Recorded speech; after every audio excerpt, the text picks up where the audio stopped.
Hello friends, education students ചാനലിലേക്ക് എല്ലാ കൂട്ടുകാർക്കും സ്വാഗതം. നിങ്ങൾ ഈ ചാനൽ സബ്സ്ക്രൈബ് ചെയ്തിട്ടില്ലെങ്കിൽ ദയവായി സബ്സ്ക്രൈബ് ചെയ്യുക. പിന്നെ തൊട്ടടുത്തുള്ള ബെല്ലൈക്കണും കൂടെ എനേബിൾ ചെയ്യാൻ ശ്രദ്ധിക്കുക. നമ്മുടെ ചാനൽ കാണുന്ന പകുതി ആൾക്കാരും ലൈക്ക് ചെയ്യാതെയും സബ്സ്ക്രൈബ് ചെയ്യാതാണ് വീഡിയോസ് കാണുന്നത്. നിങ്ങൾ ദയവായി നമ്മളെ സപ്പോർട്ട് ചെയ്യുക.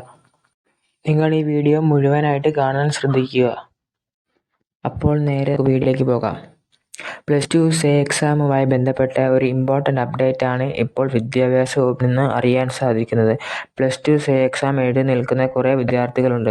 കൂടുതലും ഫിസിക്സ്, കെമിസ്ട്രി വിഷയങ്ങൾക്കാണ് സേ പരീക്ഷ എഴുതി നിൽക്കുന്നത്. അതിനുമുമ്പ് നിങ്ങൾ ഈ ചാനൽ സബ്സ്ക്രൈബ് ചെയ്തിട്ടില്ലെങ്കിൽ ദയവായി സബ്സ്ക്രൈബ് ചെയ്യുക. റിസൾട്ട് എന്ന് വരുമെന്ന് അറിയുന്നതിന് മുമ്പ് നമുക്ക് വാല്യുവേഷൻ്റെ കുറച്ച് കാര്യങ്ങൾ നോക്കാം. ഈ വർഷം +2 സേ എക്സാം വാല്യുവേഷൻ ലിബറൽ ആയിരിക്കുമെന്ന ഒരു വിവരം ഇപ്പോൾ വിദ്യാഭ്യാസ വകുപ്പിൽ നിന്ന് അറിയാൻ സാധിക്കുന്നുണ്ട്. എന്തൊക്കെയായാലും റിസൾട്ട് വരുമ്പോൾ അറിയാം വാല്യുവേഷൻ ലിബറൽ ആയിരുന്നോ എന്ന്. +2 സേ എക്സാം റിസൾട്ട് ഈ മാസം അവസാനത്തോടെ വരുന്നതായിരിക്കും.